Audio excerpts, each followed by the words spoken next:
잘생긴 것보다는 젊은 게 부럽죠. 젊은. 진짜로 나이 들어봐요. 젊은 사람이 항상 부러워.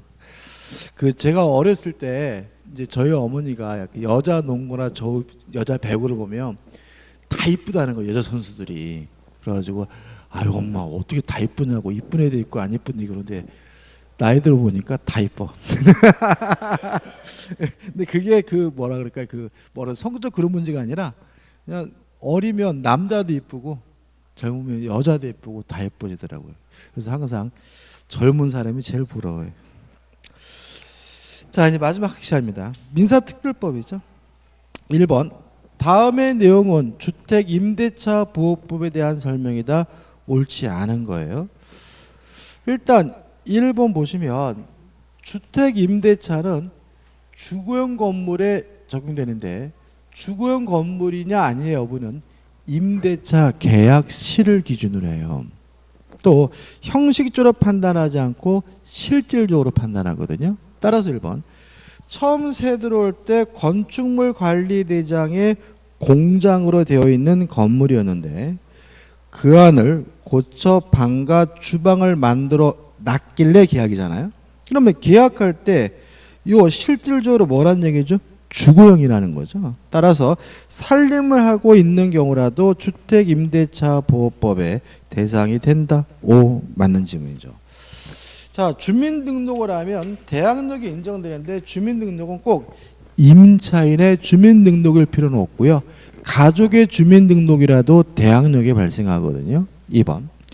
주택을 임차의 가족과 함께 입주하였으나 아내와 자녀만 전입신고라고 본인은 전에 살던 곳에서 아파트를 분양받기 위해 옮기지 않은 경우에도 주택임대차보호법의 대항력권이 인정된다. 오, 맞는 질문이 됩니다.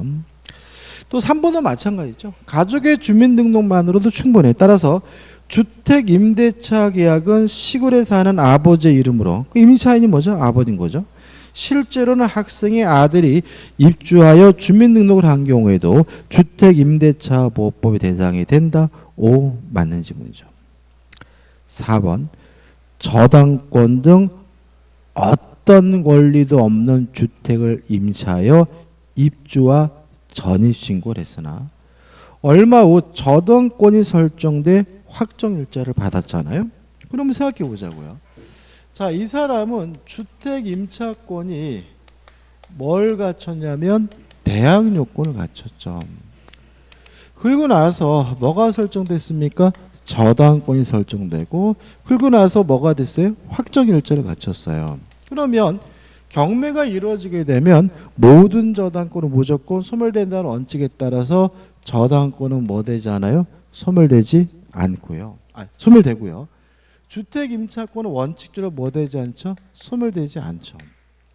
이 사람은 임차보증금을 누구한테 받으면 돼요? 경락인한테 받으면 되는데 만약에 이 주택임차인이 임의로 배당을 받겠다라고 선택을 하면 이때는 원칙적으로 뭐 하게 되냐면 소멸하게 되고요. 배당 순위는 1순위가 뭐예요? 저당권자고 주택임차인은 뭐죠? 2순위가 되는 거죠.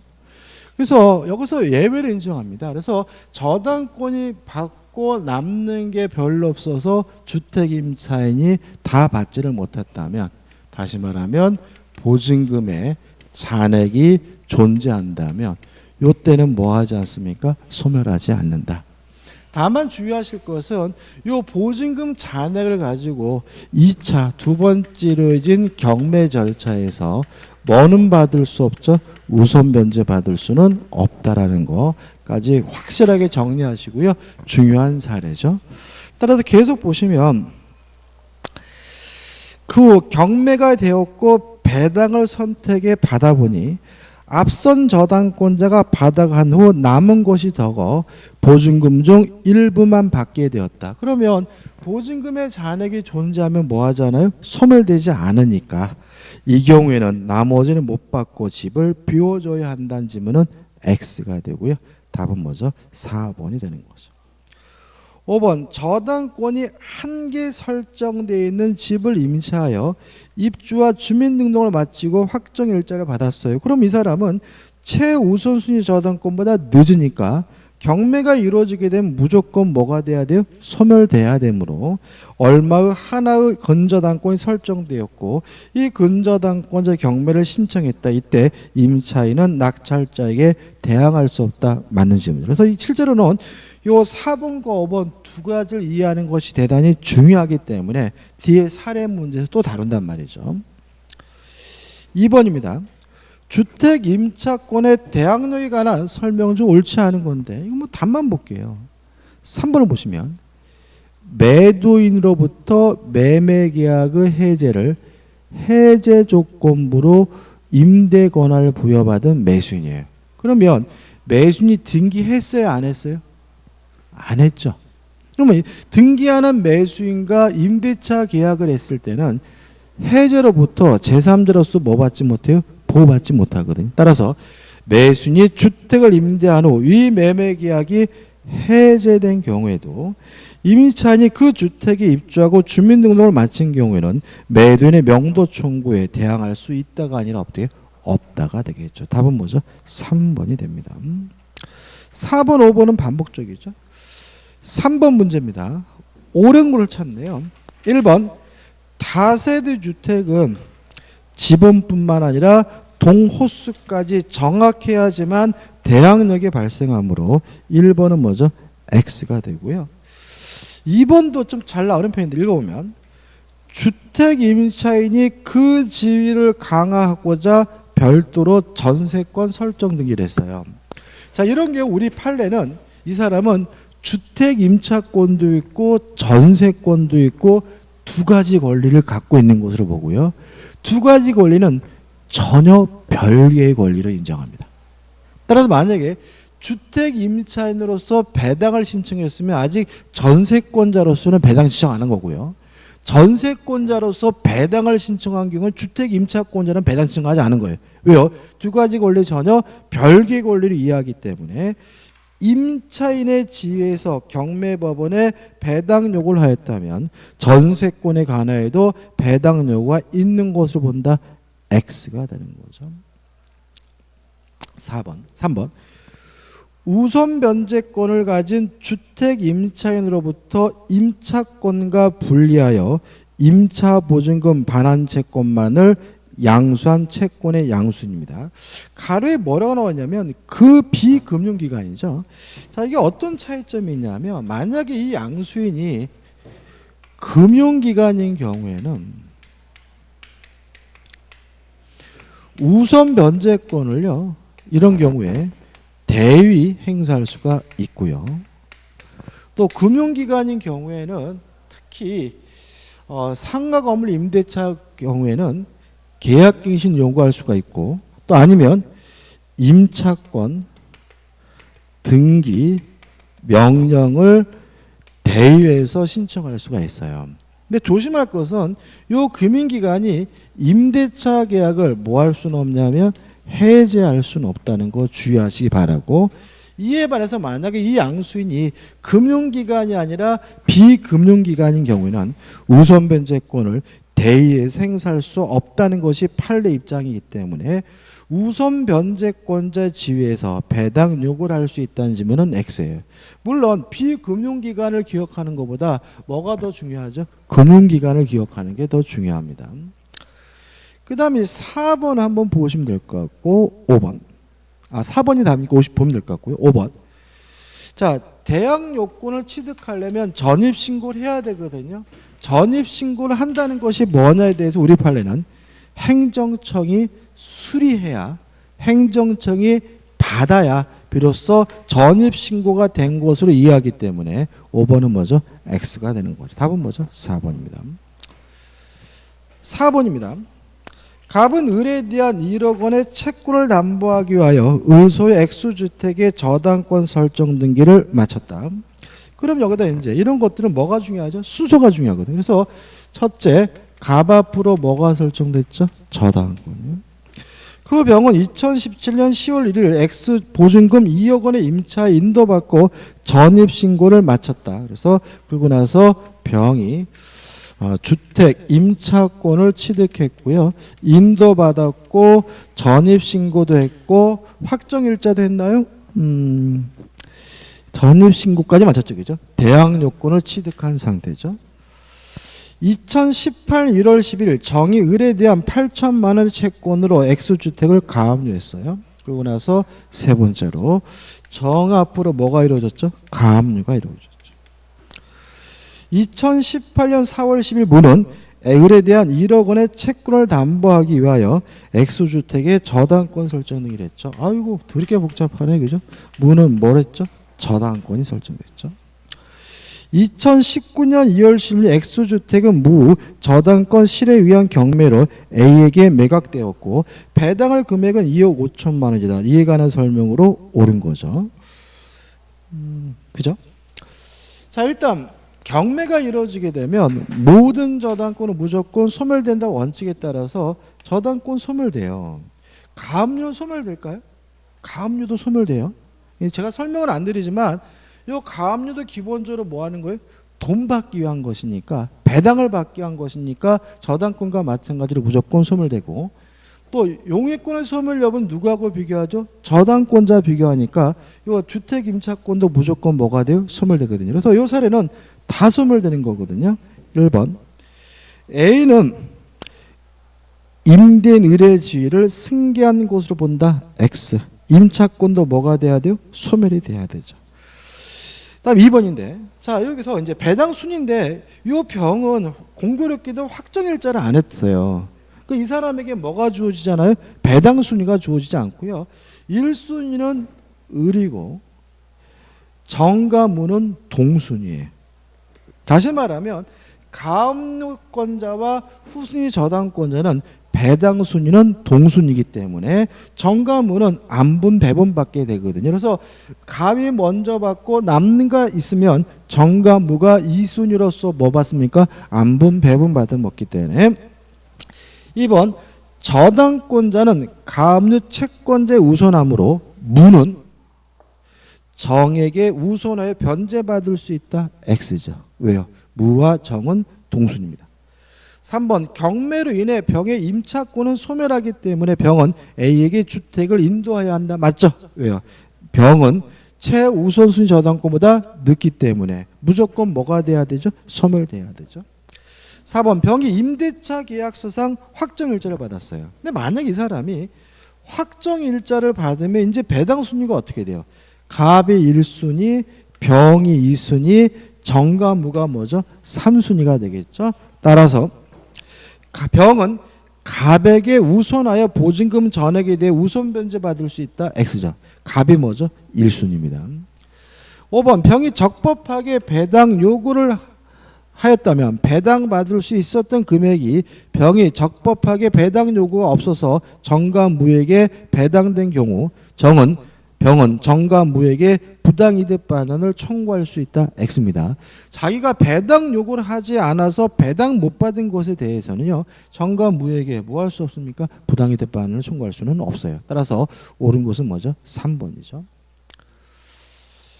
자, 5번입니다. 임차권 등기 명령 제도죠. 잘못된 걸 찾는데 답만 보면 될 것 같은데요. 3번. 자, 임차권 등기 명령 제도는 왜 하는 겁니까? 이사 가더라도 대항력권을 상실하더라도 원래 가지고 있던 대항력과 우선 변제권이 유지가 되기 때문에 하는 거잖아요. 그래서 3번.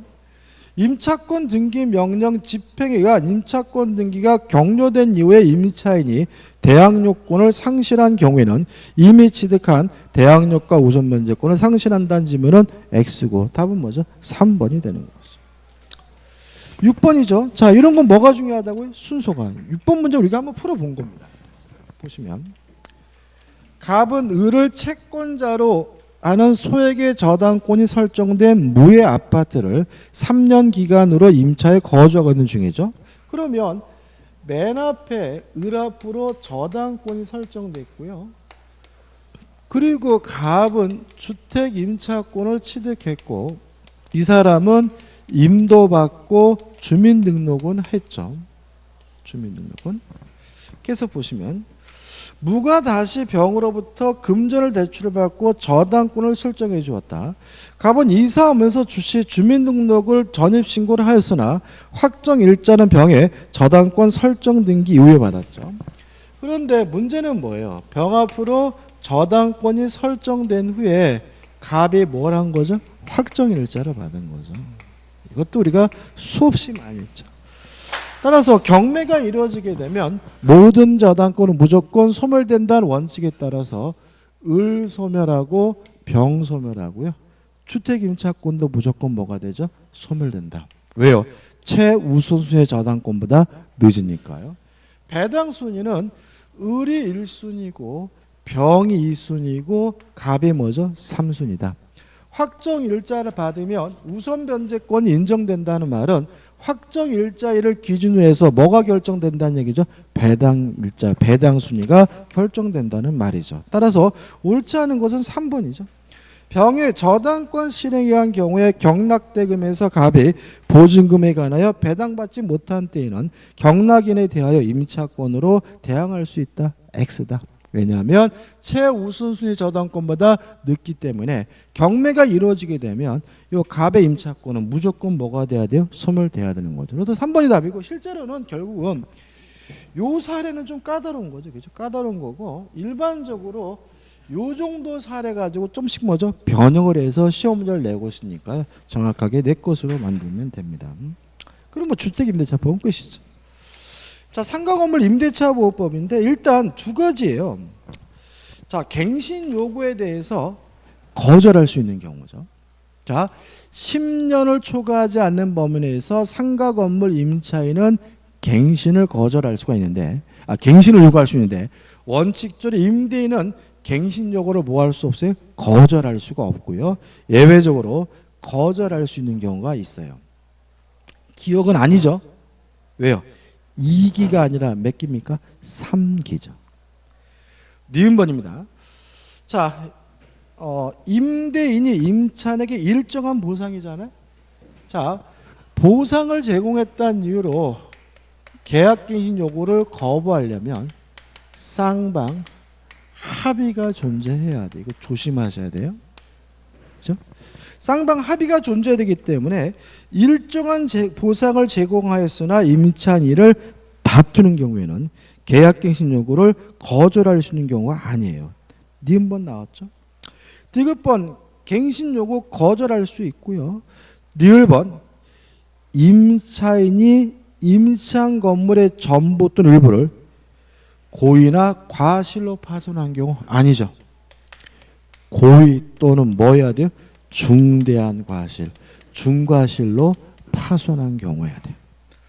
그래서 답은 일단 뭐죠? 3번이죠. 그 다음에 이제 미음번은 일단 맞는데 조심할 건 보자고요. 임대차 계약 체결 당시에요. 자, 재건축 계획을 언제 고지해야 돼요? 임대차 계약 체결 당시다. 어떻게 나왔겠어요? 임대차 계약 체결 후. 그럼 뭐죠? X죠. 공사 시기 및 소요 기간 등을 포함한 철거 또는 재건축 계획을 임대차인에게 구체적으로 고지하고 그 계획에 따르는 경우로서 목적 건물의 전부 또는 대부분을 철거하거나 또 두 번째 뭐죠? 대부분이에요. 뭐로 하면 X입니까? 전부 또는 일부를 철거하거나 그럼 뭐죠? X죠. 이 부분은 굉장히 뭐예요? 치사하게 나오는 부분이기 때문에 치사하게 공부할 수밖에 없어요. 답은 뭐죠? 3번이 되는 거죠. 그 다음에 이제 8번입니다. 이것도 올해 나올 가능성이 대단히 높으네요. 아직도. 작년에도 나왔는데. 재작년에 나왔구나. 자, 우리가 모든 상가 건물이 다 상가 건물 임대차 보호법이 적용되는 것이 아니라 환산보증금이 9억을 초과하면 안 되죠. 그죠? 따라서 만약에 환산보증금이 서울 지역을 기준으로 해서 9억을 초과하게 되면 이때는 원칙적으로 뭐가 적용돼야 돼요? 민법. 다만 예외적으로 요 9억을 초과하는 경우에도 인정해 주는 게 있죠. 첫째, 대항력은 인정해 줍니다. 근데 조심할 것은 대항력은 인정해 줄 뿐이지 무엇을 인정해 주는 건 아니냐면 우선 변제권을 인정해 주지는 않아요. 두 번째, 10년을 초과하지 않는 범위 내에서 계약 갱신 요구권은 인정해 줘요. 그렇지만 1년이라는 최단 기간은 뭐 하지 않냐면 포장하지 않아요. 또 법정 갱신에 대해서도 상가 건물 임대차 보호법이 적용되는 것이 아니라 뭐가 적용돼요? 민법이 적용돼요. 뭐만 인정될 뿐입니다. 계약갱신 요구권만 인정해 줄 뿐이죠. 세 번째, 2기가 아니라 3기 차임을 지급하지 않아야 계약을 해지할 수 있다는 규정은 적용해 주고요. 네 번째, 권리금 보호 규정도 적용을 해 줍니다. 이게요, 정리 안 해두시면 굉장히 헷갈립니다. 일단 따라서 8번 보시면 갑은 서울에서 상가를 운영하기 위해 보증금 2억, 월세 800이잖아요. 그럼 환산하면 이게 얼마예요? 10억짜리죠. 따라서 9억을 초과하기 때문에 상가 건물 임대차 보호법이 적용되지 않아야 되지만 1번 대항력은 인정해 줍니다. 2번 그래도 뭐는 인정해 주진 않아요? 우선 변제권 인정해 주지 않아요. 3번 2기가 아니라 3기를 지급하지 않아 임대차 계약을 뭐 할 수 있어요? 해지할 수 있고요. 4번 갑에게 계약갱신 요구권은 인정이 돼요.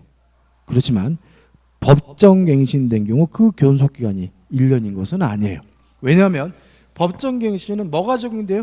민법이 적용되고 민법상 임대차는 최단 기간을 보장하지 않기 때문에 법정갱신되면 존속기간의 약정이 없는 것으로 바뀌는 것이지 1년은 아니기 때문에 5번이 뭐가 돼요? 답이 되는 것이니까 주의하시기 바랍니다. 자, 이제 넘기시면 이제 집합건물법이 나오죠. 잘못된 것은 집합건물법은 답만 보면 될 것 같아요. 일단 2번 집합건물법에 따라서 재건축하려면 5분의 4 이상의 찬성이 필요한데 답은 3번입니다. 왜냐하면 5분의 4 이상의 개념에 대해서 우립하려면 전체 주민의 5분의 4가 아니라 각 건물마다 5분의 4 이상의 찬성이 필요하다는 것이 판례 입장이므로 3번 하나의 단지 내 여러 동의 건물 전부를 일괄하여 재건축하는 경우에는 개개의 각 건물마다 집합 건물의 소유 및 관리에 관한 법률 소중에 재건축 결의할 필요가 없다. X고요. 답은 뭐죠? 3번이 되는 거죠. 나머지 분들 좀 보셔야 되고 그죠? 10번입니다. 다음은 집합 건물에 대한 구분 소유자의 의무 위반의 효과예요. 자, 그러면 의무 위반의 효과에 대해서 행위의 정지 등을 청구할 수 있어요. 근데 조심할 것은 뭐냐 하면 이러한 정지는 누가 청구하냐면 관리인 또는 집회 결의로 지정된 자가 청구해야 돼요.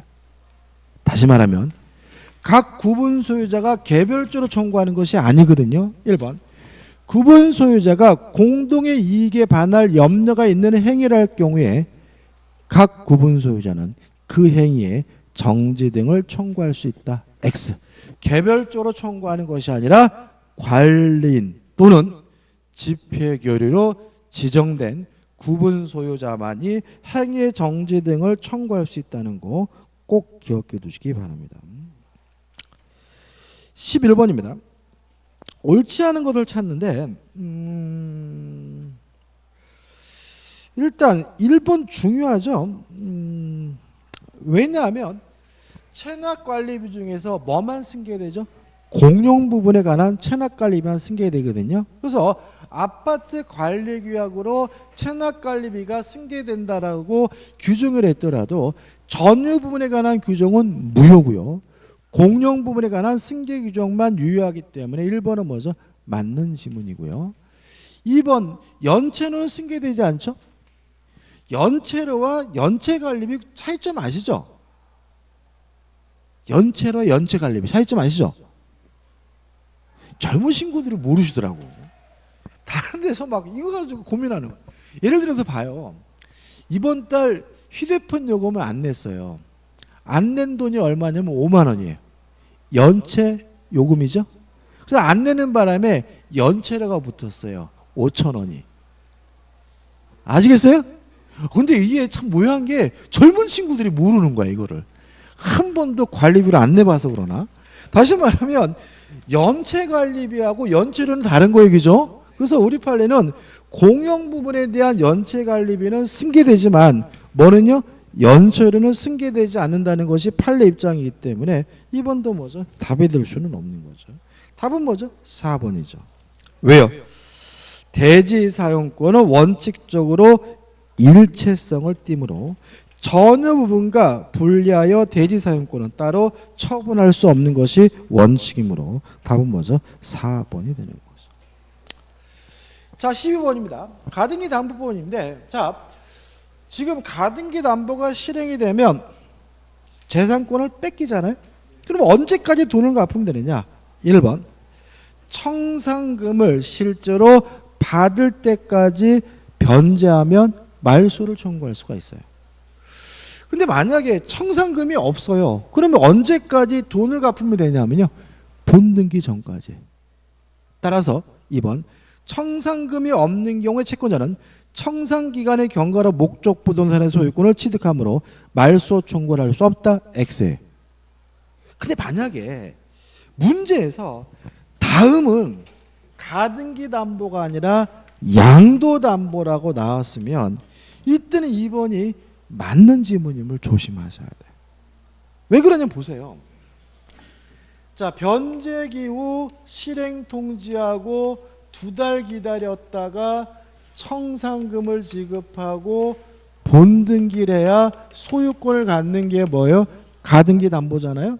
따라 가등기 담보는 청산금이 없다면 본등기 하기 전까지 돈을 갚으면 되는 거죠. 근데 양도담보는 이미 자기 앞으로 본등기가 되어 있죠. 양도담보는 언제까지 돈을 갚으면 되는 거예요? 청산기간 만료시까지 돈을 갚으면 되는 거예요. 그래서 2번이 X인 이유는 문제가 뭐이기 때문에 가등기 담보이기 때문에 그런 거고, 만약에 문제가 뭐라면요? 양도담보라면 2번이 맞는 지분일 수 있다는 거 항상 조심하셔야 돼요. 그 다음에 4번이죠. 다만 변제기로부터 10년이 지났거나 선의 제3자가 이미 권리를 취득한 경우에는 더 이상 변제하고 말소해달라고 뭐 할 수 없죠? 청구할 수가 없죠. 13번입니다.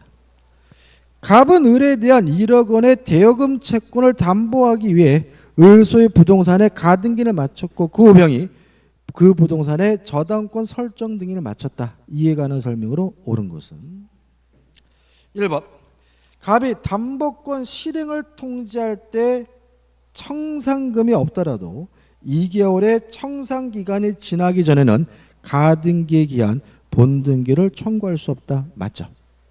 그죠? 청산금이 없더라도 실행 통지하고 2달이 지나야지만 뭐 할 수 있죠? 본등기할 수가 있는. 답은 뭐죠? 1번이에요. 2번, 갑이 담보권 실행을 통하여 우선 변제를 받게 되는 이자입니다. 자, 이때는 가등기 담보를 뭐로 이해해야 돼요? 저당권으로 이해되거든요.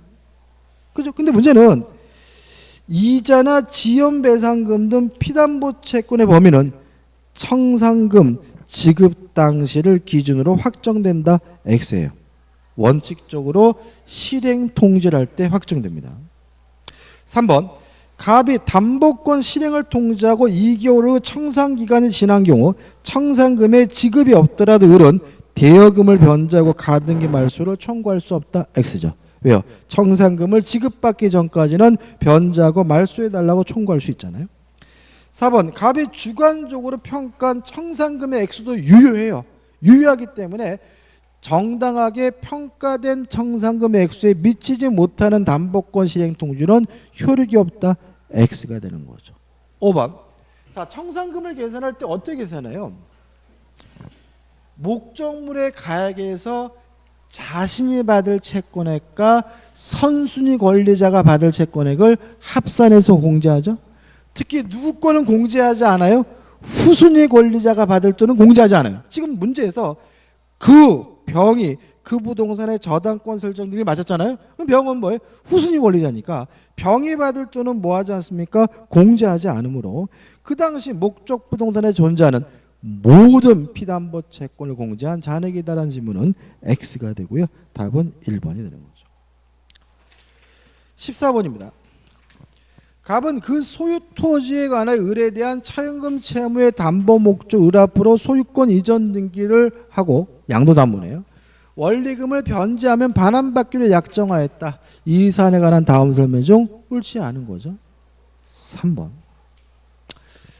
자, 목적물의 가액이 채권에게 미달하면요, 가담법이 적용되지 않아요. 그렇지만 가담법이 적용되든 안 되든 변제하면 담보 말소해달라고 뭐 할 수 있는 거예요? 청구할 수가 있는 거죠. 따라서 3번, 3번인가요? 3번이죠. 약정 당시 위토지 시가가 채권 원리금에 미달하면 가등기 담보법이 적용되지 않더라도 당연히 변제하고 가등기 양도담보의 말소를 청구하는 것이 가능하기 때문에 이와 같은 말소 청구를 하지 못한다는 질문은 X고요. 답은 3번이에요. 이것도 좀 잘 내린 편이더라고요. 자, 이제 드디어 이제 마지막이죠. 명의신탁입니다. 명의신탁이니까 결국은 실제로 한 5가지 정도를 하면 완벽한데 만약에 나올 만한 곳을 찍으라고 한다면 3가지인 거죠. 자, 15번입니다. 갑은 세금 등의 문제로 그 소유 부동산을 당분간 친군 을의 이름으로 등기되기로 일가 약정한 뒤 을 명의로 소유권 이전 등을 마쳤어요. 타당하지 않은 거죠.